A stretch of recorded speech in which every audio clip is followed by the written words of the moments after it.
नमस्कार, मैं हूं मृत्युंजय कुमार झा और आज बुलेटिन की शुरुआत करेंगे एक ऐतिहासिक खबर के साथ। जी हां, आज गोल्ड ने इतिहास बना दिया है और पहली बार MCX यानी मल्टी कमोडिटी एक्सचेंज, जो घरेलू वायदा बाजार का प्लेटफॉर्म है, यहां पर 10 ग्राम सोने का भाव 50,000 रुपए के पार पहुंच गया है। यानी अब आपको 10 ग्राम सोना खरीदने के लिए 50,000 रुपए तो देना ही पड़ेगा, उसके ऊपर 3% का GST अलग से। तो गोल्ड का भाव पहली बार 50,000 के पार पहुंचा है और पिछले एक साल में गोल्ड ने निवेशकों को 42% का रिटर्न दिया है और इस साल अब तक करीब करीब 30% का रिटर्न मिला है, जिसकी संभावना जी बिजनेस पर एक्सपर्ट्स ने सबसे पहले जताई थी। उस संभावना पर मुहर लग गई है और गोल्ड ही नहीं बल्कि चांदी की चमक भी काफी बढ़ गई है और इंट्राडे में चांदी 61,280 रुपए तक पहुंच गई। चांदी का भाव 8 साल में सबसे ज्यादा भाव है चांदी का। ये 8 साल के बाद भाव इतना ऊपर गया है और पिछले 3 महीने में चांदी में 38% से ज्यादा का रिटर्न मिला है। दुनिया भर में कोरोना के बढ़ते मामलों के बीच सुरक्षित निवेश के तौर पर गोल्ड की डिमांड में बड़ा इजाफा हुआ है और यही वजह है कि दुनिया भर में गोल्ड की कीमतें आसमान छू रही हैं।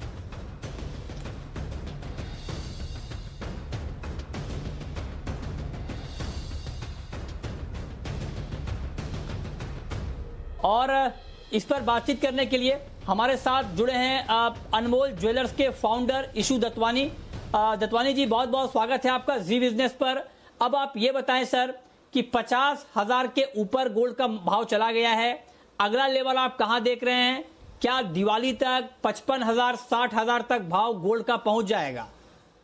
देखिए, इतना अगर कोई अपना सर्टेनिटी से प्रिडिक्ट कर लेता तो उसको फिर काम करने की जरूरत नहीं होती, पर डेफिनेटली ये लग रहा है कि अभी आगे भाव बढ़ने ही है, गिरने की कोई भी नजर नहीं आ रही है।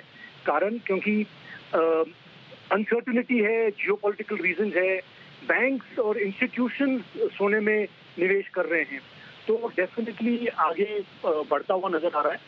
रुपये भी थोड़ा हो सकता है वीक हो जाए तो डॉलर के तेज होने से भी भाव में फर्क आ जाता है, तो डेफिनेटली आगे तेजी ही नजर आ रही है। अच्छा, आगे आप कह रहे हैं कि तेजी ही नजर आती है।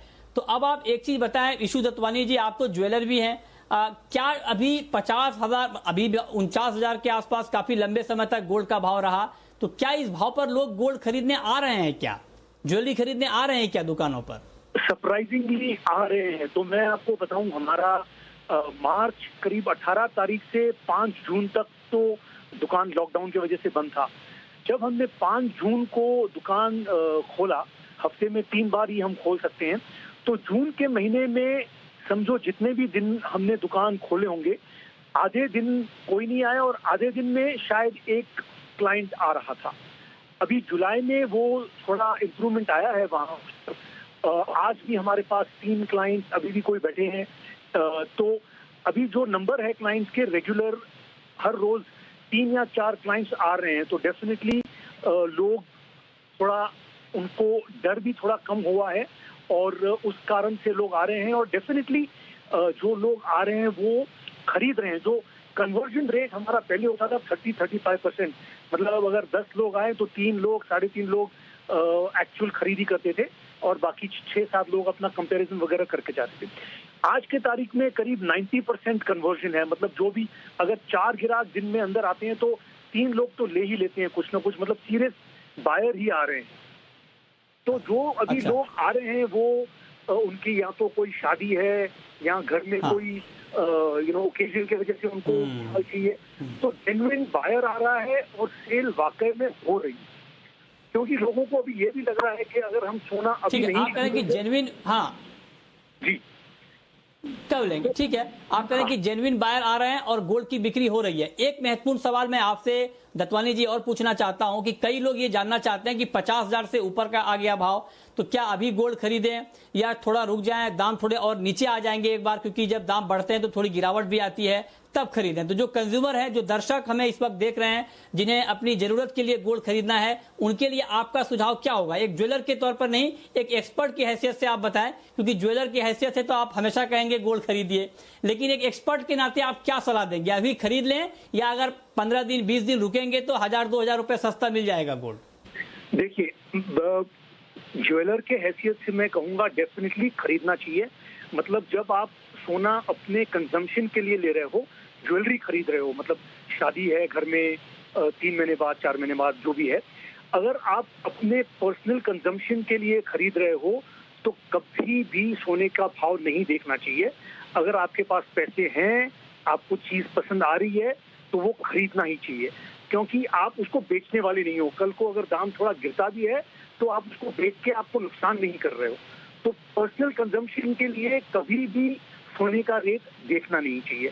अच्छा, जहां तक सोने का अगर आप हिस्टोरिकल डेटा देखो तो पूरा हमारे पास डेटा है, मैं आपको बहुत लंबा नहीं बताता हूं, लेकिन सिर्फ एक एग्जाम्पल देने के लिए या लोगों को समझाने के लिए कि अगर आपको 1990 में अगर आप 1 किलो सोना लेते तो 1 किलो सोने में आपको एक मारुति 800 मिल जाती।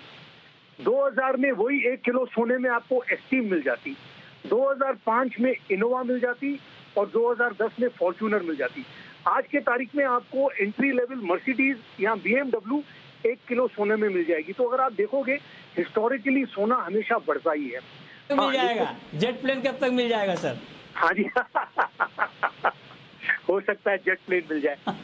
तो अच्छा, जहां तक निवेश का सवाल है तो डेफिनेटली डिप्स के लिए एक्सपेक्टेशन रखनी चाहिए और थोड़ा संभाल के, क्योंकि इतना बुल रन हुआ है तो थोड़ा हमेशा चांस होता है करेक्शन का, तो थोड़ा संभाल के और स्टैगर्ड बाइंग करनी चाहिए। सीधा अगर आपकी समझो अगर आपका बजट 1 किलो का है तो आप पूरा 1 किलो साथ मत लीजिए, आप 200 300 ग्राम करके लीजिए, तो थोड़ा उसको आप ब्रेक कर सकते हो, उसको एवरेज बना सकते हो। हाँ, ओके। तो छोटी छोटी क्वांटिटी में आप गोल्ड में निवेश कर सकते हैं। और कंज्यूमर के लिए ये राय है, जो ग्राहक है उनके लिए ये राय है कि आप बहुत सस्ती कीमत का वेट ना करें।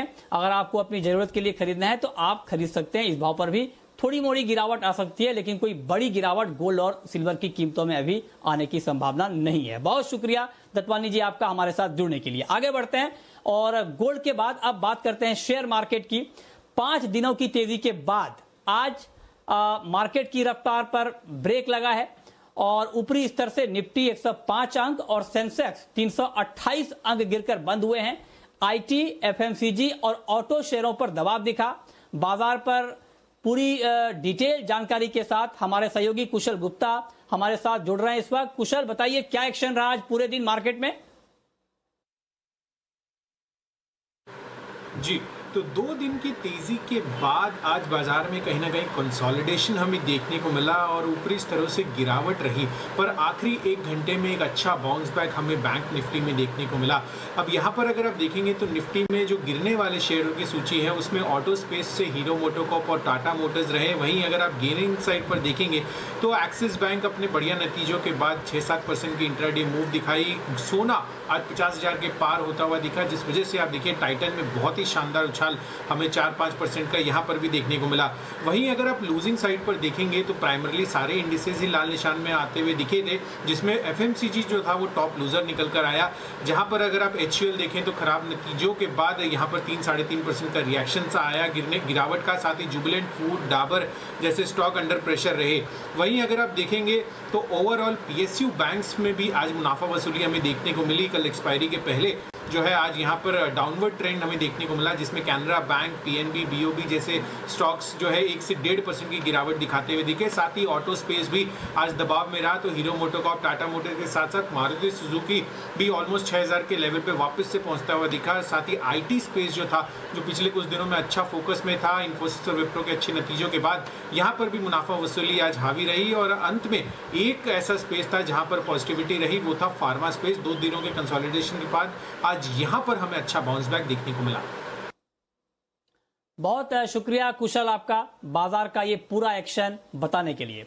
आगे बढ़ते हैं और अब बात करते हैं कोरोना की। देश में कोरोना की रफ्तार कम नहीं हो रही है और कोरोना संक्रमितों का आंकड़ा अब 12 लाख के बेहद करीब पहुंच चुका है। पिछले 24 घंटे में 37,724 कोरोना के नए केस सामने आए हैं। वहीं 24 घंटे में कोरोना से 648 लोगों की मौत हो गई है। इस वक्त देश में कोरोना के एक्टिव केस 4,11,133 हैं और 7,53,050 लोग कोरोना को मात देकर ठीक हो चुके हैं।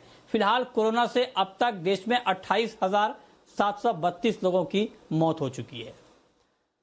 वहीं अगर महाराष्ट्र की बात करें तो महाराष्ट्र में 24 घंटे में कोरोना के 8,369 नए मामले सामने आए हैं।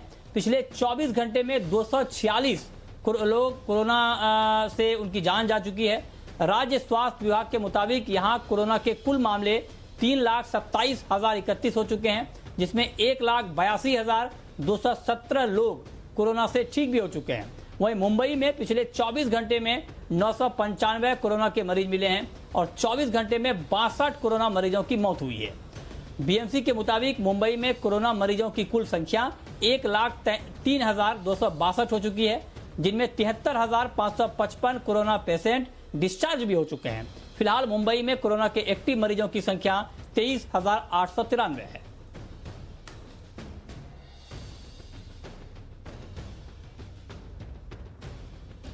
और अब बात करेंगे दिल्ली की एक महत्वपूर्ण खबर की, और खबर यह है कि दिल्ली में सीरो सर्वे के नतीजे काफी चौंकाने वाले आए हैं।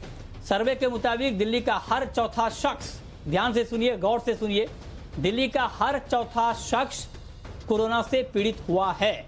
इस पर दिल्ली के स्वास्थ्य मंत्री सत्येंद्र जैन का कहना है कि ऐसा नहीं है कि सभी लोग कोरोना से अभी भी पीड़ित हैं, बल्कि कई लोग इसकी चपेट में आकर ठीक भी हो चुके हैं। सत्येंद्र जैन ने यह भी कहा कि दिल्ली में हर महीने सीरो सर्वे कराया जाएगा। यह भी एक महत्वपूर्ण अपडेट है। हर महीने अब दिल्ली में सीरो सर्वे होगा, जो हर महीने के पहले हफ्ते यानी 1 से 5 तारीख के बीच होगा। आपको बता दें कि दिल्ली में पहले सीरो सर्वे सिर्फ कंटेनमेंट जोन में किया गया था, अब पूरी दिल्ली का सर्वे कराया जाएगा। दिल्ली सरकार के मुताबिक यहां 24 घंटे में कोरोना के 1349 नए मामले सामने आए हैं। मामलों की कुल संख्या 1,25,096 हो गई है। पिछले 24 घंटे में 27 मरीजों की मौत हुई है और कुल मौत का आंकड़ा 3690 हो गया है। दिल्ली में कोरोना के 15,288 एक्टिव केस हैं। कि दिल्ली की 1/4 आबादी के अंदर इन्फेक्शन हो चुका है और वो लोग रिकवर कर चुके हैं। उसमें से ज़्यादातर लोगों को नहीं पता था कि उनको इन्फेक्शन हुआ है। ये सीरो सर्वे किया गया था, इसकी डेट थी 27 जुलाई से लेकर 27 जून से लेकर 5 जुलाई तक इसके सैंपल लिए गए थे। अब सरकार ने डिसाइड किया है कि जो सीरो सर्वे है इसको हर महीने हम कराएंगे, ताकि हमें पता रहे कि कितने % लोगों को इन्फेक्शन हो चुका है। और 1 तारीख से 5 तारीख तक दोबारा से इसके सैंपल लिए जाएंगे और दोबारा से उसका सर्वे किया जाएगा। और इस खबर पर डिटेल जानकारी के साथ जी मीडिया संवाददाता दानिश आनंद इस वक्त हमारे साथ जुड़ रहे हैं। दानिश, सीरो सर्वे के नतीजों को लेकर और क्या डिटेल्स हैं, और साथ ही एक महत्वपूर्ण अपडेट ये आ रही है कि अब हर महीने सीरो सर्वे दिल्ली में किया जाएगा, इसको लेकर और क्या नई जानकारी है आपके पास?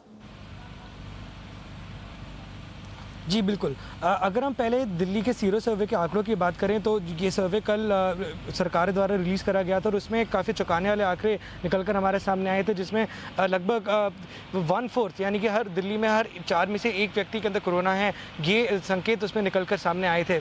तो ये जो सीरो सर्वे कराने के बाद ये जो आंकड़े सामने आए हैं, तो इस आंकड़ों को आने के बाद सरकार ने अब फैसला लिया है कि हर महीने पहले से 1 से 5 तारीख के बीच में सीरो सर्वे कराया जाएगा। और सरकार ये सीरो सर्वे इसलिए कराना चाहती है ताकि कोरोना का एक रोड मैप बनाया जा सके कि कोरोना से कैसे लड़ना है, क्योंकि जहाँ तक सीरो सर्वे की बात है उसमें काफ़ी डिवाइडेड ओपिनियन है। काफ़ी लोग कह रहे हैं कि ये पॉजिटिव न्यूज़ है, काफ़ी लोग कह रहे हैं कि नेगेटिव न्यूज़ है। लेकिन जो सीरो सर्वे में निकल कर सामने ये आया था कि 23% के ऊपर दिल्ली में जितने भी रेजिडेंट्स उन कंटेनमेंट जोन्स में से उनके अंदर ऑलरेडी एंटीबॉडीज पाई गई थी। तो इसका ये अगर हम इसको एक इस तरह से देखें कि काफ़ी दिल्ली में ऐसे लोग हैं जिनको कोरोना हुआ है और उनको पता चले बिना वो कोरोना ठीक भी हो गया है। तो एक तरह से देखा जाए तो दिल्ली कहीं ना कहीं एक्सपर्ट्स का मानना है कि दिल्ली धीरे धीरे ऐसे ही कर आगे हर्ड इम्यूनिटी की ओर आगे बढ़ेगी और सीरो सर्वे काफ़ी जो नेक्स्ट सीरो सर्वे होगा वो कंटेनमेंट जोन से हटकर होगा और वो हर अलग अलग डिस्ट्रिक्ट्स में जाकर हर किसी का सर्वे लिया जाएगा, हर किसी का सैंपल कलेक्ट करा जाएगा। लेकिन ये उन्हीं लोगों का सैंपल इसमें लिया जाएगा जिन लोगों में जो अभी कोरोना से ठीक हो चुके हैं उनको इंक्लूड नहीं करा जाएगा। लेकिन जो लोग जो बिल्कुल फ्रेश है, जिनको आइडिया नहीं है कि उनको कोरोना पॉजिटिव है या नेगेटिव है, उन सबका सर्वे करा जाएगा। लेकिन अगर अब हम दिल्ली के आंकड़ों की अगर बात करें तो एक सोमवार को जो दिल्ली के आंकड़े आए थे उसमें पहली बार 1 जून के बाद दिल्ली में 1000 के कम केसेस रिपोर्ट करे गए थे। लेकिन जो कल जो दिल्ली सरकार ने जो आंकड़े रिलीज़ करे हैं उसके मुताबिक 1349 नए केसेस निकलकर सामने आए हैं। लेकिन इसमें अगर एक हम पॉजिटिव चीज़ देखें तो दिल्ली में का जो मौत का आंकड़ा है वो कम हो चुका है। पहले ऑन एन एवरेज दिन में 50 से 60 के करीब डेथ्स हो रही थी, लेकिन कल 30 के कम ये आंकड़ा निकलकर सामने आया है। लेकिन अगर हम ओवरऑल देखें तो दिल्ली में ओवरऑल फिगर अभी ओवरऑल पॉजिटिव कोरोना केसेस की 1,25,000 है। लेकिन जो पॉजिटिव अभी जो एक्टिव केसेस हैं वो सिर्फ और सिर्फ 15,000 केसेस ही हैं। और जहाँ तक अगर हम दिल्ली के बाकी इंफ्रास्ट्रक्चर की बात करें तो मोस्टली लगभग 8,000 के करीब जितने भी पेशेंट्स हैं उनको होम क्वारंटीन में रखा गया है। और इससे एक जो दिल्ली का हेल्थ इंफ्रास्ट्रक्चर है इससे उसको काफ़ी मदद मिल रही है, क्योंकि उन हॉस्पिटल्स में वही लोग जा रहे हैं जिनको एक्चुअली ज़रूरत है डॉक्टर की और एक हॉस्पिटल की। बिल्कुल, ये आपने बहुत महत्वपूर्ण जानकारी दी दानिश की। यहाँ पर जो एक्टिव केस हैं वो काफी कम है। बहुत शुक्रिया दानिश आपका इस पूरी जानकारी के लिए। लेकिन अब सवाल यह है कि जो सीरो सर्वे के नतीजे आ रहे हैं, क्या इस पर खुश हुआ जाए? खुश इसलिए कि इससे एक्चुअल अंदाजा लग रहा है कि कोरोना की हालत कहां तक पहुंची है और उसको देखते हुए सरकार प्लानिंग कर सकती है। और चिंता इसलिए कि अगर 50 लाख 25% आबादी अगर कोरोना संक्रमित हो रही है तो इसको लेकर कितनी बड़ी चिंता है। इसी पर देखिए हमारा खास शो आज शाम 6 बजे सीरो सर्वे बताएगा सच।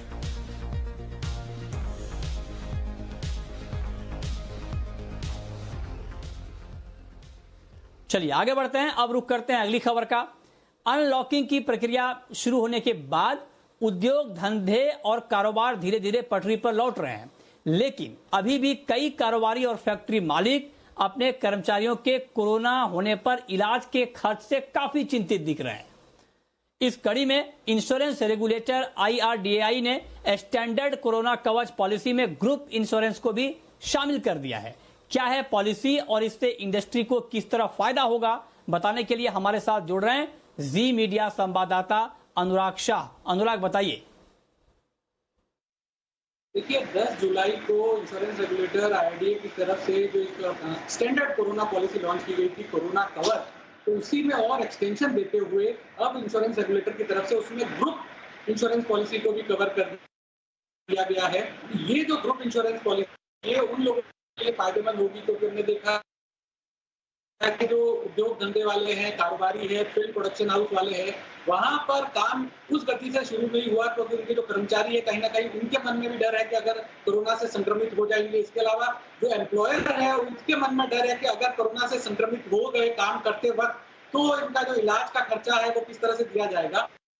तो ग्रुप इंश्योरेंस है तो अगर कोई एम्प्लॉयर है तो अपने कर्मचारियों का एक ग्रुप कोरोना कवर ले सकता है कोरोना कवच पॉलिसी के अंतर्गत भी। और इसमें जो 3 तरह के ड्यूरेशन है, 3 महीने, 6 महीने और 9 महीने का, तो उस ड्यूरेशन की पॉलिसी ली जा सकती है। कोरोना कवच एक स्टैंडर्ड हेल्थ इंश्योरेंस पॉलिसी है, इंडेमिनिटी बेस्ड, यानी आप किसी भी कंपनी से आप इसको पॉलिसी लीजिए, उसके जो फीचर्स है वो एक जैसे रहेंगे, चाहे आप प्राइवेट कंपनी से लीजिए, चाहे आप गवर्नमेंट सरकारी बीमा कंपनी से लीजिए। तो ये जो स्टैंडर्ड पॉलिसी IRDAI की तरफ से ऑफर की गई है और इसमें ग्रुप इंश्योरेंस जोड़ने से कहीं ना कहीं जो एम्प्लॉयर है उसका वो एक भरोसा दे पाएगा कि उसके अंडर में जो काम करने वाले लोग हैं उनको ग्रुप इंश्योरेंस के जरिए अगर कवर कर दिया जाएगा तो अगर कोई आगे चल के कोरोना संक्रमित होता है तो उसका जो क्लेम है वो इंश्योरेंस कंपनी के द्वारा दिया जा सकेगा। तो इससे काफी पॉजिटिव सेंटिमेंट बिल्डअप करने में मदद मिलेगी। ओके, ठीक है, बहुत शुक्रिया अनुराग आपका इस पूरी खबर के लिए। आगे बढ़ते हैं, अब बात करते हैं एक और महत्वपूर्ण खबर की, और खबर यह है कि सरकार ने चीन और दूसरे देशों पर दवाओं और मेडिकल उपकरणों की निर्भरता कम करने के लिए प्रोत्साहन योजना का नोटिफिकेशन जारी कर दिया है। इस स्कीम के जरिए घरेलू बाजार में उत्पादन पर कंपनियों को सरकार वित्तीय मदद देगी। क्या ये पूरी स्कीम है, किस तरह से ये मदद दी जाएगी, ये डिटेल समझाने के लिए, बताने के लिए जी मीडिया संवाददाता ब्रजेश मिश्रा हमारे साथ इस वक्त जुड़ रहे हैं। ब्रजेश, बताइए। सरकार ने मार्च में कैबिनेट ने एक फैसला लिया था। इस फैसले में ये था कि किस तरह से जो चीन है या जो दूसरे देश हैं वहां से जो दवाओं का रॉ मटेरियल आता है उस पर निर्भरता कम की जाए, तो उसके लिए किस तरह की पॉलिसी बनाई जाए, इसका एक खाका तैयार किया गया था मार्च में और कैबिनेट ने मंजूर किया था। उस खाके को अब अमल में ला दिया गया है और इस पर नोटिफिकेशन जो है सरकार ने जारी कर दिया है। मुख्य तौर पर इसमें जो दवाओं के 53 रॉ मटेरियल हैं जो देश में बनाए जाएंगे उन पर करीब 7,000 करोड़ रुपए की जो है इंसेंटिव स्कीम जो है सरकार देगी। इसमें 26 दवाएं ऐसी हैं जो फर्मेंटेशन प्रोसेस से बनेंगी और 27 ऐसी होंगी जो केमिकल प्रोसेस से बनने वाली दवाएं होंगी। और इनमें जो है एक तय मियाद के तहत जो है जैसे 2023-24 से 2026-27 तक 20% का इंसेंटिव होगा फर्मेंटेशन वाली दवाओं पे। इसी तरह से 2027-28 में जो है 15% दिया जाएगा और 2028-29 में 5% जो है दिया जाएगा। तो दवाएं केमिकल प्रोसेस से बनेंगी उन पर जो है 2022-23 से लेकर के 2027-28 तक हर साल 10% इंसेंटिव दिया जाएगा। यानी कंपनियां जितना इंक्रीमेंटल प्रोडक्शन करेंगी उसके ऊपर ये इंसेंटिव दिया जाएगा। शर्त ये होगी इसमें कि जो ये इंसेंटिव तभी मिलेगा जब प्रोजेक्ट जो है ग्रीनफील्ड हो, यानी नया प्लांट लगाया जा रहा हो, नया इन्वेस्टमेंट हो। इंसेंटिव के पाने के लिए कम से कम 20 से लेकर के 400 करोड़ रुपए तक का निवेश जो है वो कंपनियों को करना पड़ेगा। इसी तरह से जो कैंसर है या जो दूसरे और बीमारियां हैं उनके इलाज में काम आने वाले जो महंगे मेडिकल डिवाइसेज हैं उनके लिए भी सरकार 3,420 करोड़ रुपए के इंसेंटिव की स्कीम जो है वो लाई थी, उसका भी नोटिफिकेशन आ गया है। 3 बल्क ड्रग पार्क बनाने के लिए करीब 3,000 करोड़ रुपए का इंसेंटिव सरकार देगी। तो इस तरह से कुल मिलाकर प्लान ये है कि किस तरह से चीन पर या दूसरे देशों पर जो निर्भरता है, चाहे वो रॉ मटेरियल को लेकर हो दवाओं के, चाहे मेडिकल डिवाइसेस को, वो कम किया जाए। हाँ, ठीक बात है। बहुत शुक्रिया ब्रजेश आपका ये महत्वपूर्ण खबर बताने के लिए।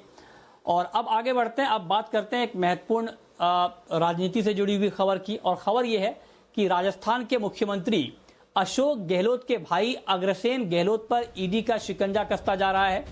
फर्टिलाइजर घोटाले में ईडी ने जोधपुर में अग्रसेन गहलोत के घर छापेमारी की है। ईडी की ये छापेमारी जोधपुर समेत देश भर में 6 जगहों पर हुई, जिसमें दिल्ली, पश्चिम बंगाल और गुजरात जैसे राज्य शामिल हैं। आपको बता दें कि अग्रसेन गहलोत की कंपनी अनुपम कृषि पर किसानों के लिए रियायती दरों में खरीदी उर्वरक को अधिक दामों पर प्राइवेट कंपनियों को बेचने का आरोप है। ईडी के मुताबिक यह 150 करोड़ रुपए का घोटाला है। यह घोटाला साल 2007 से 2009 के बीच में हुआ था, जिस वक्त अशोक गहलोत राजस्थान के मुख्यमंत्री थे।